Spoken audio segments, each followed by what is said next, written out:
Assalamualaikum warahmatullahi wabarakatuh. Alhamdulillahi rabbil alamin. Wabihi nasta'inu ala umuri dunya waddin. Assalatu wassalamu ala ashrafil anbiya'i wal mursalin, Sayyidina wa nabiyyina wa maulana Muhammadin wa ala alihi wa sahbihi ajma'in. La hawla wa la quwwata illa billahil aliyil azim. Qala Allah Ta'ala fil Qur'anil Karim. A'udzu billahi minasy syaithanir rajim. Bismillahirrahmanirrahim. Laqad khalaqnal insana fi ahsani taqwim. Amma ba'd. Yang kami hormati para pemirsa, para santriwan santriwati sekecamatan Gajah Mungkur yang senantiasa saya banggakan dan selalu saya cintai. Para ustadz asatidz sekecamatan Gajah Mungkur yang senantiasa dalam rahmat Allah Subhanahu wa taala. Kita berjumpa kembali para pemirsa rahimakumullah.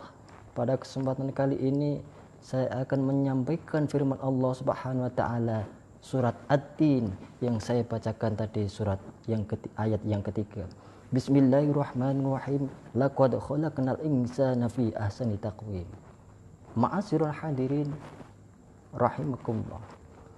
Allah Subhanahu wa taala menciptakan makhluk, beribu-ribu makhluk, berjuta-juta makhluk.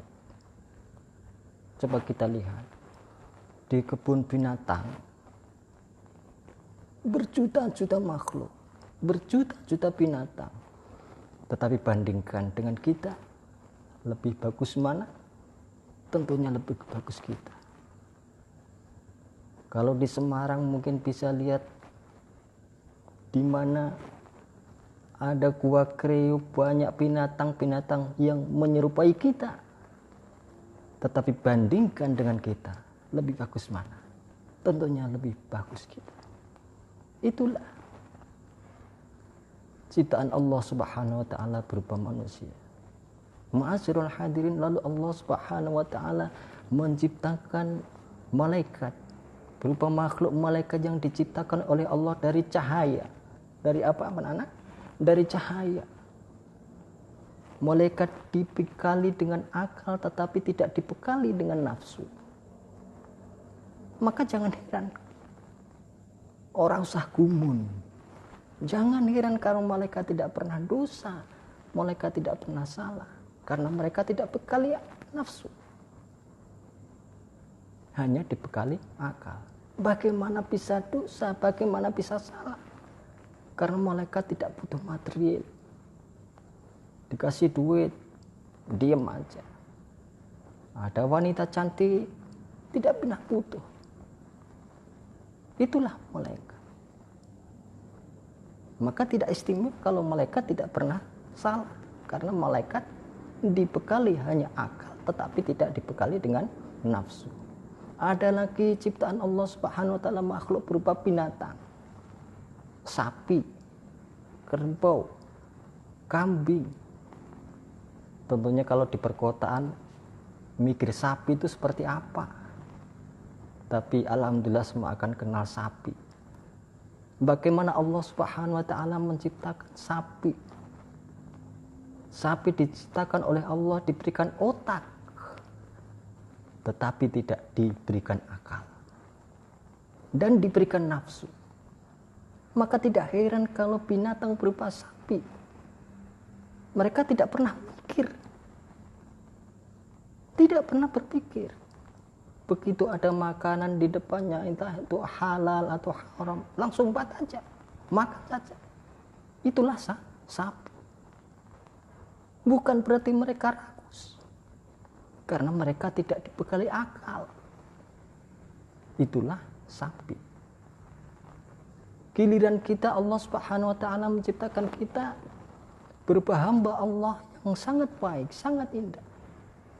Diciptakan oleh Allah Subhanahu wa taala, diberikan akal, pikiran dan nafsu. Sangat komplit dan kompleks. Setiap hari antara nafsu dan akal berperang. Maka tidak heran kadang-kadang kita berperang dengan nafsu, kita menang. naiklah derajat kita di hadapan Allah Subhanahu wa taala melebihi malaikat. Begitu pula kadang-kadang kita berperang pagi, siang, malam untuk mengendalikan nafsu. Ternyata nafsu yang menang. Maka kita bisa menjadi manusia yang sangat puas, sangat rakus. Mereka tidak pernah berpikir entah itu halal atau haram kalau sudah nafsu menang. Itulah manusia. Maka tidak heran sepuas-puasnya binatang, sepuas-puasnya sapi. Tahu sapi, Pak? Tahu sapi, Bu? Tahu sapi, adik-adik? Sapi, ya sapi itu yang kakinya 4. Sepuas-puasnya sapi makannya hanya rumput. Seserakah-serakahnya sapi makannya hanya rumput. Itulah binatang. Tetapi kalau manusia dibekali oleh Allah, kita kalah dengan nafsu. Mereka tidak pernah berpikir, bahkan lebih puas dari binatang sekalipun. Sepuas-puasnya sapi, masih puas manusia kalau mereka kalah memerangi hawa nafsu tersebut. Bagaimana tidak, pemirsa? Kadang-kadang manusia kalau sudah nafsunya kalah, mereka tidak pernah berpikir entah itu halal atau haram. Puasnya setengah mati. Sepuas-puasnya binatang, lebih puas manusia yang nafsunya menang. Pernah dengar tidak, Bu? Pernah dengar tidak, Pak? Kalau manusia itu normalnya makan makanan pokok sembako, tapi ada manusia yang sangat puas. Makannya apa? Makanannya kabel telepon dimakan, betul tidak, Bu? Aspal dimakan, solar dimakan, garis miring korupsi. Itulah manusia. Kalau nafsunya menang, mereka tidak peduli entah itu halal atau haram. Itulah manusia. Maka di sini Allah menurunkan agama untuk mengatur nafsu, bukan menghilangkan nafsu. Sekali lagi Allah menurunkan agama bukan untuk menghilangkan nafsu, tetapi mengatur nafsu agar hamba Allah yang berupa manusia ini bisa hidup lebih baik, bisa hidup lebih sakinah, bisa hidup lebih menyenangkan.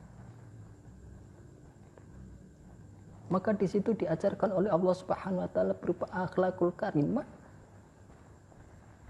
yang diturunkan oleh Allah melalui surat Al-Qur'an, mulai Al-Hadis dan lain sebagainya. Semua itu untuk menuntun kita menjadi kehidupan yang lebih baik. Ma'asyiral hadirin rahimakumullah. Jadi pada dasarnya kita selalu bersyukur kepada Allah. Kalau kita sudah diciptakan oleh Allah seorang hamba yang sangat mulia. Sekali lagi seorang hamba yang sangat mulia, manusia yang sangat mulia, dibekali akal, pikiran dan nafsu. Mari kita atur dengan agama. Kita kendalikan nafsu tersebut dengan agama supaya kita bisa hidup lebih baik. Ma'asyiral hadirin rahimakumullah, mudah-mudahan dengan kita menjalankan di bulan Ramadan ini tentunya bisa mengendalikan hawa nafsu yang mengarah ke jalan yang tidak baik. Mudah-mudahan apa yang saya sampaikan sedikit barangkali bermanfaat, kurang lebihnya mohon maaf. Usikum wa nafsi bitaqwallah. Selamat menjalankan ibadah puasa. Semoga amal ibadah kita diterima oleh Allah Subhanahu wa taala. Wal afu minkum. Wassalamualaikum warahmatullahi wabarakatuh.